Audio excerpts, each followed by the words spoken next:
Masih mau bayar hutang pinjaman online atau bayar pinjol jika kalian sudah dituduh bawa kabur uang perusahaan? Oke, Assalamualaikum warahmatullahi wabarakatuh. Video kali ini kita akan membahas terkait masalah penagihan pinjol dan apakah kita masih mau membayar hutang pinjol setelah dengan perlakuan-perlakuan atau penagihan-penagihan yang mungkin menurut kita nggak pantas atau di luar batas. Oke.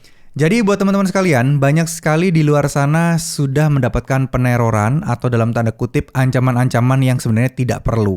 Salah satunya adalah nasabah yang gagal bayar pinjol diancam dengan tuntutan penipuan, pembawa kabur uang perusahaan, dan lain sebagainya. Ya, peminjam berkedok penipu dan lain sebagainya.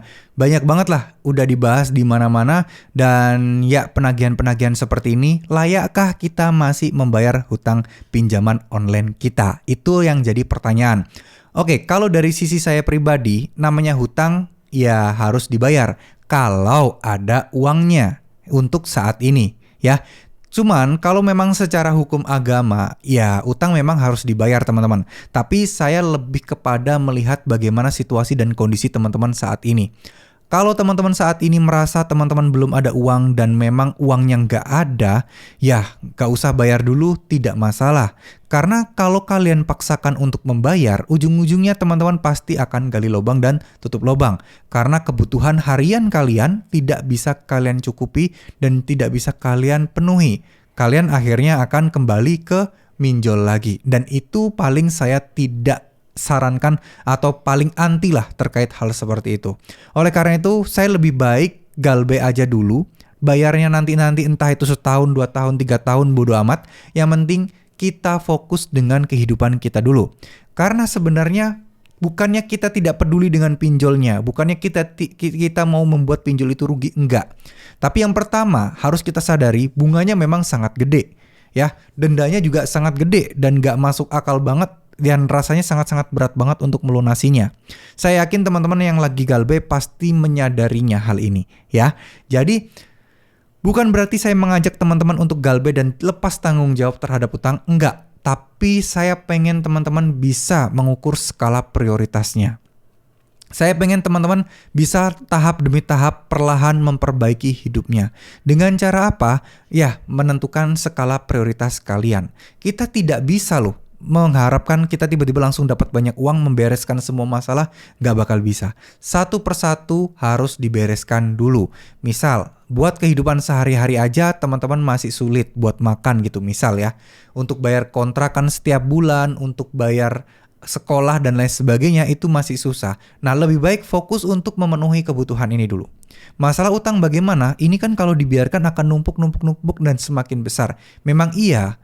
Tapi ya kalau misalnya kebutuhan primer kalian belum tercapai, kalian pasti akan ngutang lagi teman-teman.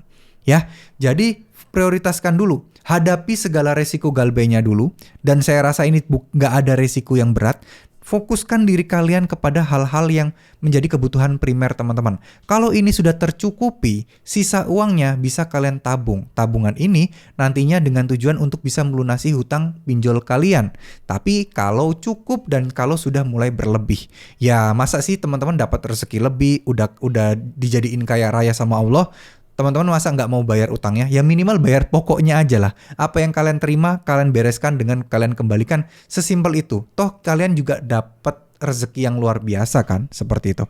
Nah, oleh karena itu saya selalu menghimbau buat teman-teman, mengajak teman-teman untuk lebih mendekatkan diri dengan Allah SWT.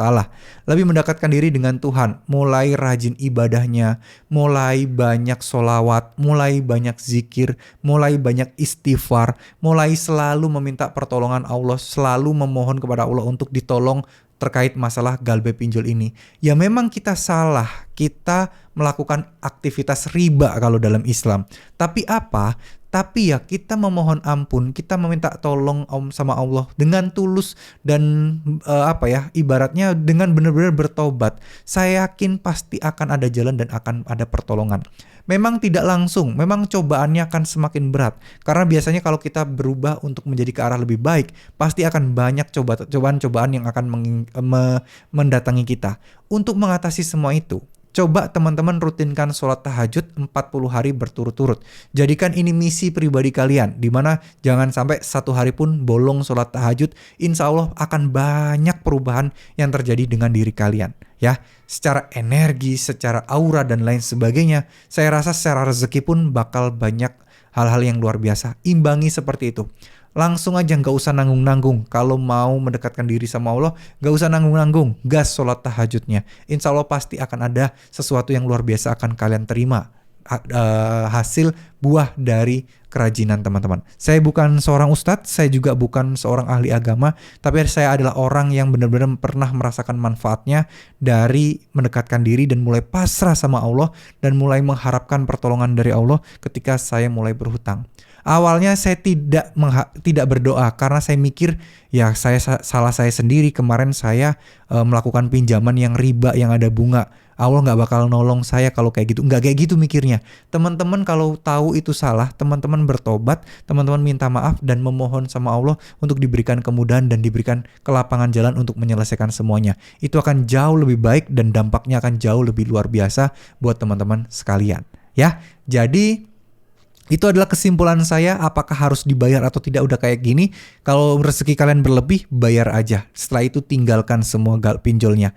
Tapi kalau misalnya belum ada utangnya, belum ada uangnya, ya nggak usah dibayar dulu, tidak apa-apa. Prioritaskan apa yang harus kalian prioritaskan dulu. Karena itu yang paling penting untuk pelan-pelan memperbaiki hidup kita masing-masing. Ya, terima kasih. Mohon maaf jika ada salah-salah kata. Wassalamualaikum warahmatullahi wabarakatuh.